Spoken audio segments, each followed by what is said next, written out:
Today, we are beginning a detailed breakdown of one of the most mythologized periods of our past, the War of 1812. We won't just recall textbook dates of battles. We will attempt to penetrate the essence of what really happened and understand who Russia has actually been in continuous conflict with for several centuries. A careful study of the sources creates a strong impression that the events of the first half of the 19th century, as taught in schools, are merely an artificial projection, a copy of events from the second half of that same century. To be more precise, there is a well-founded hypothesis that the figure of Napoleon I was copied from a later ruler, and the Patriotic War of 1812 is a chronological duplicate of the conflict known in the West as the Russian War, and in our historiography as the Crimean War of 1853 to 1856. Official history offers us a linear narrative, but when eras are superimposed, clear traces of editing emerge. The question arises, why would the events of the Crimean War be copied and thrown back into the past, onto the pages of the Napoleonic era? There are several versions regarding this, each more disturbing than the last. Perhaps the historians themselves did not possess information about the first half of the century due to some global catastrophe or a massive military conflict that erased generational memory. The resulting historical vacuum needed to be filled with something, so it was filled with duplicates of later events. There is also a version that hiding the truth was profitable for those who seized power illegally. Rewriting chronicles allowed them to create an illusion of legitimacy and antiquity for the ruling elites, concealing the very fact of a coup or foreign occupation. Before we dive into the abyss of these strange facts, I want to make an important digression. The information we are about to analyze goes against the foundation of official academic science. Modern algorithms on information platforms often suppress such content, marking it as controversial and hiding it from a wide audience. If searching for the truth is more important to you than comfortable delusions, and you want to support the spread of an alternative view of history, please like this material and subscribe to the channel right now. Your activity is the only way to break through the information blockade and guarantee that you won't lose our channel in the endless stream of digital noise. The statement that an entire era could be faked sounds fantastic. However, our skepticism begins to melt when we move from general reasoning to specific biographical data. We claim that history has been rewritten based on evidence. To realize the scale of the forgery, it is necessary to look at the series of insane coincidences in the fates of rulers and the scenarios of revolutions, which cannot be explained by simple chance or the cyclical nature of history. These parallels are so precise that they resemble the work of a photocopier rather than the natural course of time. Let's take a closer look at the figures of the rulers whose biographies, when superimposed, match with frightening accuracy, causing the sensation of a glitch in the historical matrix. If we analyze the chronology of the reigns of the predecessors of both emperors, we discover an identical scenario that cannot be written off as a mere coincidence. The king who ruled before the rise of Napoleon I was on the throne for 18 years. His reign ended with a revolutionary coup, the main driving force of which was a political party known as the Montagnards, or the Mountain. After being overthrown, the monarch lived for about a year before passing away. Now let's fast forward in time to the era of Napoleon II. His predecessor, King Louis-Philippe, also ruled for exactly 18 years. And again, his power was swept away by a revolution, in which the very same Montagnards party played a key role. The finale of the overthrown ruler's life is identical. He lived for about a year after losing the throne. The script repeats down to the smallest detail, as if someone simply rewrote the same play, changing only the dates. The similarities continue to haunt us in the entourage of the emperors themselves. It is known that a figure named Barras facilitated the rise of Napoleon I. In the mirror reflection of the mid-19th century, the first prime minister under Napoleon II became a man named Bao. The phonetic similarity of the names of their closest associates only strengthens the suspicion that we are dealing with duplicates. The professional paths of both rulers also seem cast from the same mold. Both were artillery officers. Moreover, both made their mark in the literary field, publishing pamphlets on their narrow specialty, ballistics and artillery, before the start of their major careers. Even the medical histories that led them to the grave look like variations on a theme. Napoleon I suffered from a severe stomach disease, and Napoleon II from kidney stone disease. In both cases, the cause of death was a painful pathology of the internal organs of the abdominal cavity. However, the most massive parallel opens up in the geopolitical alignment of forces. During the reign of Napoleon I, a massive war was organized in which practically all of United Europe stood against Russia. We know this event as the Patriotic War. On the European side, the coalition is led by Napoleon, and the defense of Russia is organized by the brothers Alexander and Constantine. Let's move to the middle of the century. During the reign of Napoleon II, a pan-European coalition is again formed against Russia, known to us as the Crimean War. And again, on the European side, Napoleon stands at the head, and opposing him on the Russian side are the brothers Alexander and Constantine. Such a concentration of coincidences, from names and terms of rule to diagnoses and names of opponents, forces one to think about the nature of these events. The probability that history played out the same complex scenario twice with different actors is vanishingly small. It is much more logical to assume that Napoleon I is a kind of paper copy, a phantom created based on a real historical figure of the second half of the 19th century. And if the main actors of this drama are duplicates, then the next, even more alarming question inevitably arises. What if the War of 1812 itself is merely the shadow of another, later, and more technological conflict? Why does the scenario of a grandiose invasion of Russia repeat exactly 40 years later? And does a single, continuous tragedy hide behind this repetition, artificially dismembered by chronologists? If we look at the events of the early 19th century not through the narrow lens of school textbooks, but try to encompass the entire world map with our gaze, a picture of global chaos appears before us, which official historiography shamefully fragments into separate episodes. Historians, trying to systematize this bloody mess, invented the term coalition wars, numbering them 1 through 7. According to these data, Russia participated in conflicts 6 times.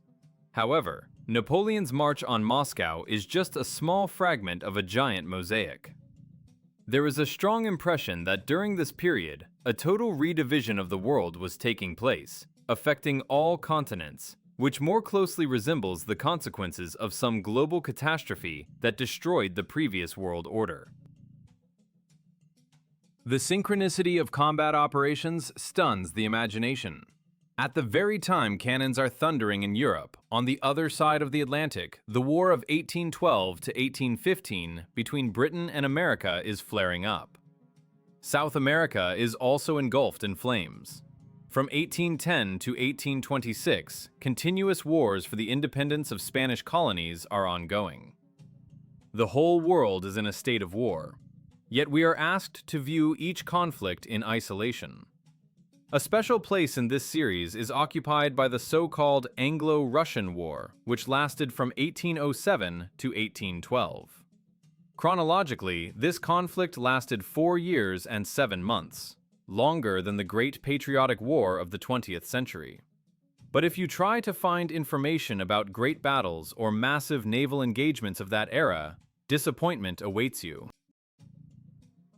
Official reports state that the conflict was indecisive, limited to local skirmishes in the Atlantic, Mediterranean, and Barents Seas. Over nearly 5 years of war, total casualties on both sides amounted to fewer than 1,000 people. This historical paradox causes bewilderment. Why is an event with negligible combat intensity stubbornly called a war and not a trade blockade or a diplomatic crisis? Perhaps, under the sign of this strange war, completely different processes were hidden, about which they preferred to remain silent, or the real scale of the clashes was intentionally erased from the pages of the chronicles. Eyewitness accounts add even more surrealism to this picture. The famous partisan and poet Denis Davidov, in his Military Notes, describes the participation of Bashkir and Kalmyk regiments in the 1807 campaign, armed with bows and arrows. These formations, according to him, were intended to instill in Napoleon the thought of an uprising of all peoples against him, and to terrify Europeans. The description of clouds of Kalmyks, who were supposed to shake the European imagination with their appearance and customs, suggests a clash of completely different civilizational structures. This looks more like the use of archaic forces in a war of a new type, which again refers us to the oddities of the technological level of that era. All these scattered facts, the global reach of wars in the Americas and Eurasia, the fictitious war with England, and the strange composition of troops, lead us to the necessity of revising the logistics of the conflict itself. The official version states that a huge invasion army, gathered from all over Europe, traveled the path to Moscow on foot, covering thousands of kilometers off-road. However, common sense and elementary military logic resist such an interpretation. Why, having experience with naval landings and a developed fleet, did the commanders of that era choose the most exhausting and slow method of delivering troops? The answer to this question could completely overturn our understanding of exactly how enemy forces ended up deep inside Russia. Let's question one of the most persistent myths of the school curriculum: the claim that Napoleon's Grand Army marched on foot from the borders of France all the way to Moscow. This image of endless columns churning mud for thousands of kilometers seems familiar to us, but from the point of view of military logistics and common sense, it does not hold water. To understand the absurdity of this picture, it is enough to look at the military campaigns of the same period carried out by the same nations. In 1798, long before the March on Russia, Bonaparte undertook the Egyptian expedition. That time, 38,000 soldiers were promptly transported from France to Alexandria. How was this done? Naturally, with the help of a fleet, hundreds of transport and warships. Let's move a little forward, to the middle of the 19th century, to the events of the Crimean Campaign. The French army, now numbering 350,000 men, again sets off to the east. And again, no one walks across all of Europe. The troops are delivered by sea. We get an amazing historical paradox. Both at the beginning of the century and in its middle, the French are perfectly aware of the advantages of maritime logistics, actively using the fleet to move huge masses of people and cargo.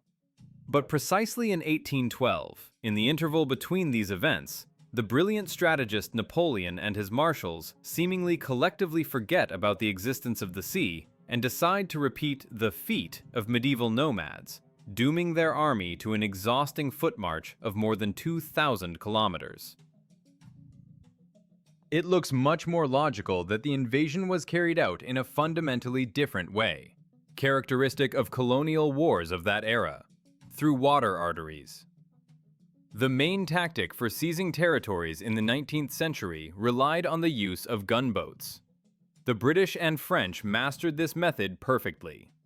The fleet approached the mouth of a large river. The landing party transferred to shallow draft, maneuverable vessels equipped with artillery and went upriver, penetrating deep into the mainland. This solved the main problem of supply. Provisions, gunpowder, and heavy guns did not need to be dragged on the backs of soldiers or on carts getting stuck in the mud. The river itself carried the load. If we apply this logic to the geography of Russia, the role of Crimea as a key bridgehead becomes obvious.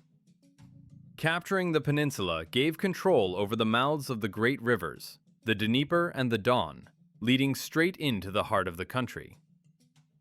The famous Old Smolensk Road, along which Napoleon allegedly advanced, surprisingly coincides with the direction of the Dnieper's flow. By going up the river on boats, one could get straight to Smolensk, bypassing the need to wear out boots on endless marches. Of course, there was the problem of the Dnieper Rapids, but we do not know for certain the water level in those years, or the technical means that could be used to overcome them. And if the Dnieper was inaccessible, the Don remained, opening the way to the central provinces.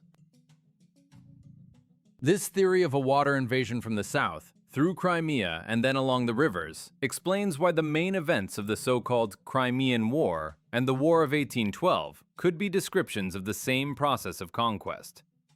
The strike was delivered not from the west by land, but from the south by water. And this is not just a speculative conclusion. If huge flotillas actually went up the rivers, breaking through into the depths of Russia with battles, then the Earth should preserve material evidence of these battles. And the most striking thing is that this evidence actually exists. Artifacts of that era are found in such places and in such quantities that they completely cross out official maps of military actions. Any theory, no matter how logical it seems, inevitably requires material confirmation, so-called physical evidence. And in the case of the hypothesis of a global war in the mid-19th century, which was chronologically shifted to the past or intentionally distorted, such confirmations are literally lying under our feet. We are talking about specific ammunition known to military historians and searchers as mini-balls. These are lead bullets of a characteristic conical shape with a functional hollow in the base, which began to be used massively by advanced European armies, particularly the French and British, precisely during the period of the Crimean Campaign, that is, in the 1850s. It is important to understand that in 1812, such technologies simply did not exist in mass usage. Back then, armies used predominantly simple spherical bullets for smoothbore muskets. The appearance of the mini-ball on the battlefield is a clear temporal marker of the middle of the century. However, if we analyze data from modern search auctions, treasure hunter forums, and reports from amateur archaeologists, a picture opens up before us that absolutely does not fit into the Procrustean bed of official historiography. Mini-balls, this absolute attribute of the Crimean War, are found in huge quantities not only near Sevastopol, where they are supposed to be according to textbooks. The geography of the finds covers colossal territories where, according to the official version, the foot of a French or English invader never stepped in that historical period. These deadly pieces of lead are discovered in the forests near St. Petersburg and in the fields of the Moscow region, in Arzamas and Velikie Luki, in Orel, Tula, and Vyazma. But most strikingly, the finds go far to the east and south, deep into the continent. They are found in Stelitamak, Pervouralsk, Tikhoretsk, Pugachev, Belgorod, and Krasnodar. The ground in the Chernigov and Khmelnytsky regions is also strewn with them. What is this leaden map screaming about? About the fact that combat operations involving foreign armies armed with the latest technology of the 1850s were conducted across practically the entire European part of Russia and rolled as far as the Urals. This completely destroys the myth of a local Crimean War, supposedly locked on one southern peninsula, and simultaneously casts doubt on the dating of events attributed to the beginning of the century. If mini-A balls lie in the ground near Moscow and St. Petersburg, it means either the technological leap happened 40 years earlier, which contradicts the history of technology, or the so-called invasion of the 12 tongues actually took place in the mid-19th century. The map of finds perfectly overlays the hypothesis of a massive invasion via water arteries. Landings came not only through the Black Sea, but also through the Baltic, going up rivers deep into the continent, attacking the industrial centers of the Urals and the old capitals. We see material traces of a grandiose conflict that engulfed a huge empire. A conflict that official history shamefully compressed to the size of local skirmishes, or spread across different time periods to hide the true scale of the catastrophe. But if a war of such magnitude really raged on our land just a century and a half ago, a legitimate question arises. Could it be that not a single written testimony remains? Did none of the contemporaries document this chaos? The paradox lies in the fact that the main chronicler of this era is known to every schoolchild, and his name is synonymous with Russian literature. His fundamental works stand on shelves in every home, but we are used to perceiving them as brilliant fiction, not even suspecting that we might be holding practically a documentary chronicle in our hands. The main witness of the events was in plain sight all this time, and we have yet to read his great text with completely new eyes, discarding school stereotypes. Now, let's turn to the figure of the man whose work shaped our understanding of the events of 1812, perhaps more than all history textbooks combined. Leo Tolstoy is not just a writer, but a direct participant in combat operations. However, it is important to remember where and when he fought. Tolstoy was an artillery officer located in the very hell of the Crimean War, in the besieged Sevastopol in 1854 to 1855. His Sevastopol Sketches is documentary prose recording the horror and everyday life of the war contemporary to him. But what if his main epic novel, War and Peace, is not a historical reconstruction of events from half a century prior based on archives, but a veiled description of what the author saw with his own eyes in the middle of the century? There is a bold hypothesis that the famous novel actually describes the realities of the Crimean campaign and the defense of Sevastopol. But for censorship or political reasons, the action was moved to the scenery of 1812. The author only had to change geographical names, shift dates, and change the names of the actors. This theory explains the incredible detail and psychological authenticity of the battle scenes. Tolstoy was not writing about grandfathers. He was writing about himself and his fellow soldiers, simply placing them in a different time layer. Reading the descriptions of battles, we may be seeing a chronicle of the technological war of the 1850s, which literary genius turned into a patriotic myth about the beginning of the century. The diplomatic oddities of that era described by historians deserve special attention. Take, for example, the famous meeting of Alexander I and Napoleon on a raft in the middle of a river. We are told that a pavilion hut was specially built on the water for the two emperors, where they spent a long time alone, discussing the fates of the world without witnesses. This whole scene resembles a theatrical production, or a mythological plot, more than a real protocol of a meeting between heads of warring powers. Historians hint at certain special European values and deep personal sympathy between the monarchs. But if we cast aside the romantic flair, we face a complete lack of reliable primary documents. The originals of the correspondence raise doubts, and the only hard proof of that era remains monuments. But monuments are unreliable witnesses. They could have been erected much later to cement the necessary version of history, as has been done repeatedly from the 15th to the 21st century. Another curious aspect is the parallels between catastrophic fires. The fire of Moscow in 1812 is the central event of the war. However, few people compare it with the series of destructive fires in St. Petersburg in 1862. The descriptions of chaos, looting, and all-consuming fire in both cases are suspiciously similar. It is possible that here too we are dealing with the duplication of a single event. The catastrophe of the middle of the century was split into two historical episodes. Tolstoy, describing the abandonment of Moscow, emphasizes the emptiness of the city. And here lies the key to the solution, which we often fail to notice behind the artistic narrative. Why was the huge city really abandoned? The official version of patriotic impulse and unwillingness to live under an occupier is beautiful. But perhaps the true reason for the population's flight lay in a deadly biological danger that the writer recorded. but the true meaning of which was hidden by subsequent interpreters. The city emptied not out of pride, but out of fear of something invisible and merciless. The story of the heroic abandonment of Moscow by residents who, in a united patriotic impulse, preferred to leave their homes rather than remain under the power of a usurper, is the cornerstone of the official myth.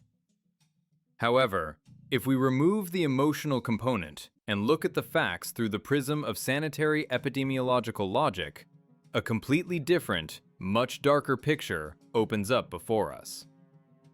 What if Moscow in 1812 was empty not because of high civic consciousness, but because it represented a giant quarantine barracks, or, worse, a zone of biological contamination?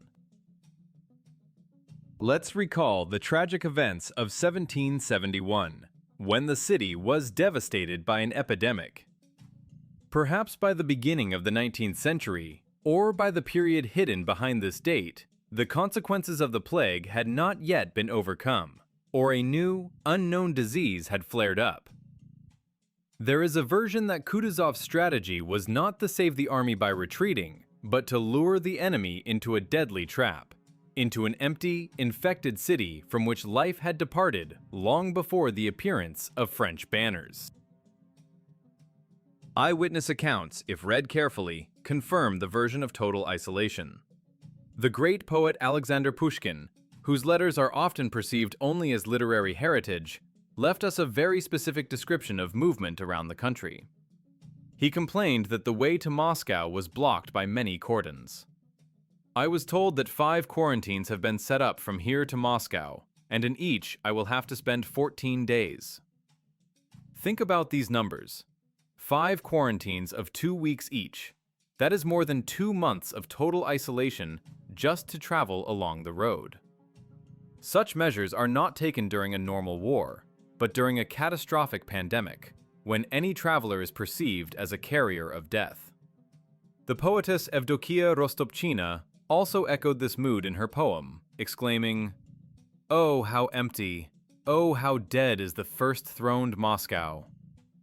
These lines describe not just an abandoned city, but a ghost town, a city crypt.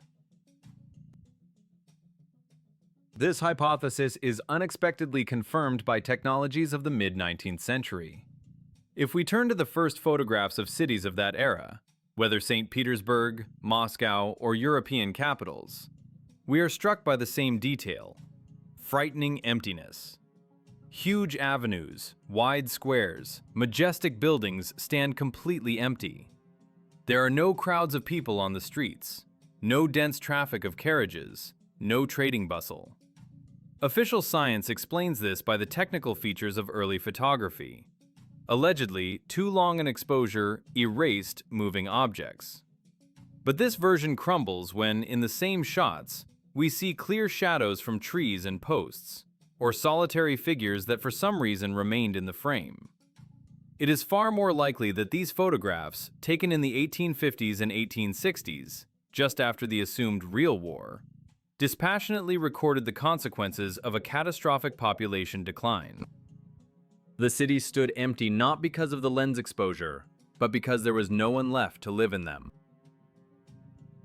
We see how material evidence, mini-balls, documentary sources, letters about quarantines, and visual proofs, photos of empty cities, fit into a single puzzle of a global catastrophe.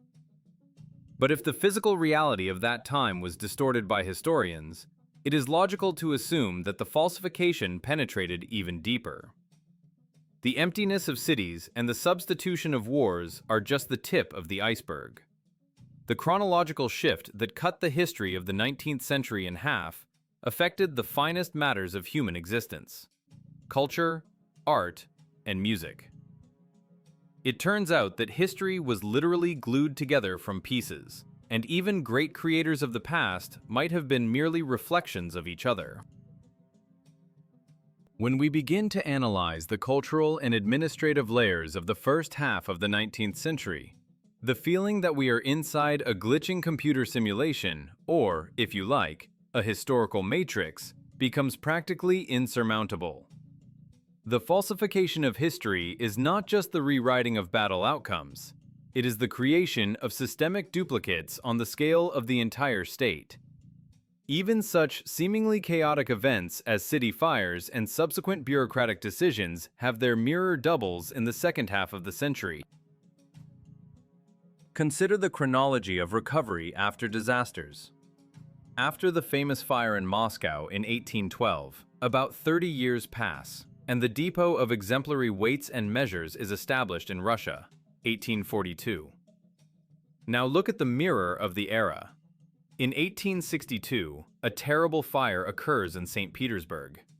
The same 30 years pass, and on Mendeleev's initiative, the main chamber of weights and measures is created, 1893.